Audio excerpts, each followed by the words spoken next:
Bismillahirrahmanirrahim. Assalamualaikum warahmatullahi wabarakatuh. Ya, bertemu kembali dalam kisah-kisah kita kali ini. Ya, kali ini kita akan membaca kisah tentang Nabi kita Ibrahim alaihi salam beserta dengan putranya Nabi Ismail alaihi salam. Nah, apa ya kisah dari Nabi Ibrahim dan Nabi Ismail ini? Kita dengarkan bersama. Kisah penyembelihan Ismail. Allah Subhanahu wa taala ingin menguji Nabi Ibrahim alaihi salam. Manakah yang lebih beliau cintai? Allah Subhanahu wa taala atau Ismail? Melalui mimpi, Allah Subhanahu wa taala memerintahkan Nabi Ibrahim alaihi salam menyembelih putra kesayangannya itu. Saat pagi hari tiba, Nabi Ibrahim alaihi salam memanggil Ismail. "Anakku, dalam tidur ayah bermimpi menyembelihmu. Apa pendapatmu, nak?" "Ayah, jika ini kehendak Allah, lakukan apa yang diperintahkan kepadamu. Jangan takut, ayah. Insya Allah, aku termasuk orang yang sabar." Nabi Ibrahim alaihi salam memeluk Ismail erat-erat dengan penuh haru. "Ayah mencintaimu, nak. Ayah bangga kepadamu." Nah, teman-teman yang juga disayangi oleh Ustazah, Nabi Ibrahim alaihi salam membawa Ismail jauh dari rumah. Ketika sampai di tempat dia akan disembelih, Ismail berkata, "Ayah, jangan ragu. Lakukanlah perintah Allah Subhanahu wa taala ini. Kalau ayah akan menyembelihku, ikatlah aku kuat-kuat agar ayah tidak terkena darahku. Aku takut darahku mengotori bajumu sehingga pahalaku berkurang.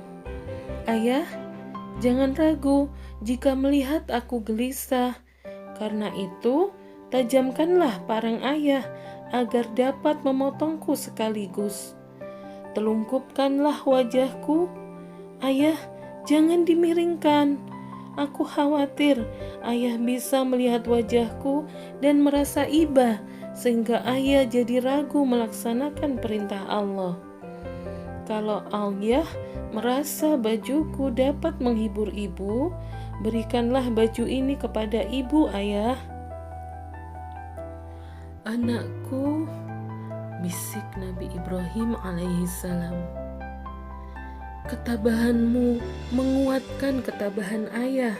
Ketika Nabi Ibrahim alaihi salam akan menyembelih putranya, Allah Subhanahu wa taala mengganti Ismail dengan seekor domba yang besar disertai panggilan, "Hai Ibrahim, engkau telah melaksanakan mimpi itu."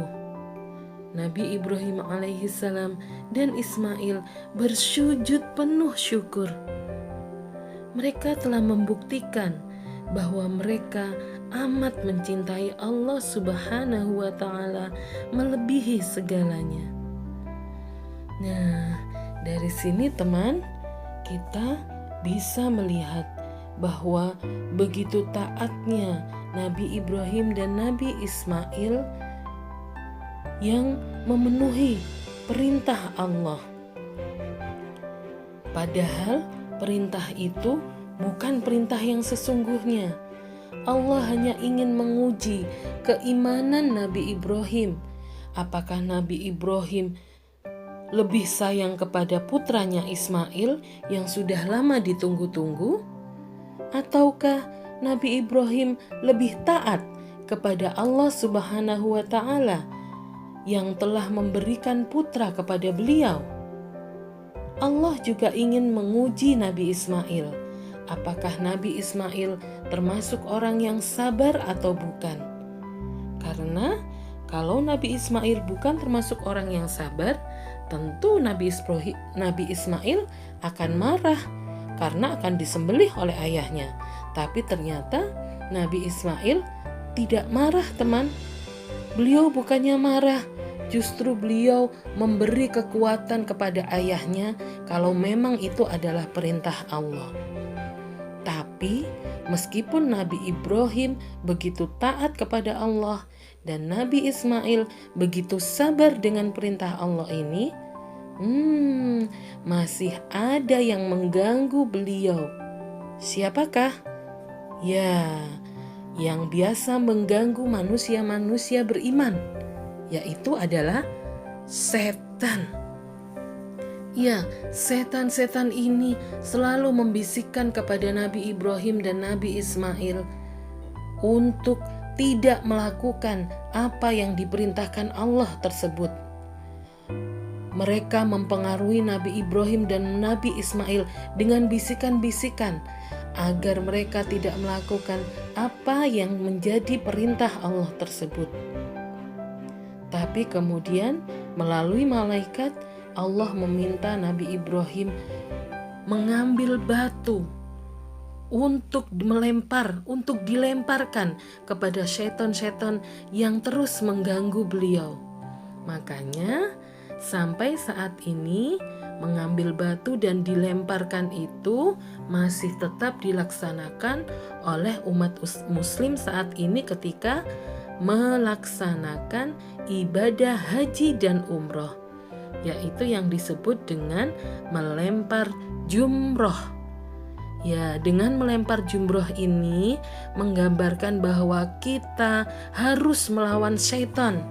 Kita harus melawan iblis dan setan supaya mereka tidak bisa mempengaruhi kita. Supaya kita tetap lurus taat kepada Allah dan tidak mengikuti mereka. Makanya di dalam melaksanakan ibadah haji dan umroh ada kegiatan yang bernama melempar jumroh. Nah, dari peristiwa penyembelihan Nabi Ismail yang tidak jadi dilakukan karena Allah mengganti dengan domba tadi, kita mendapatkan hikmah untuk bisa melaksanakan ibadah haji dan umroh. Dan bagi yang tidak melaksanakan ibadah haji dan umroh, kita merayakan hari raya Idul Adha dengan cara apa? Menyembelih hewan kurban dari harta yang kita miliki.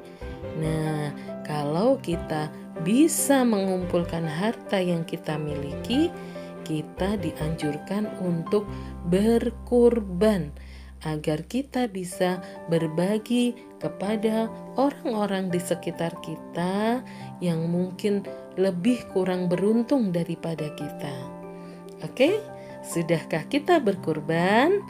Oke, sampai di sini dulu kisah penyembelihan Nabi Ismail yang kita peringati sebagai Hari Raya Idul Kurban. Selanjutnya, apa yang akan kita lakukan? Silahkan kembali bertemu dengan ustadzah-ustadzah di kelasnya masing-masing. Sampai di sini dulu. Assalamualaikum warahmatullahi wabarakatuh.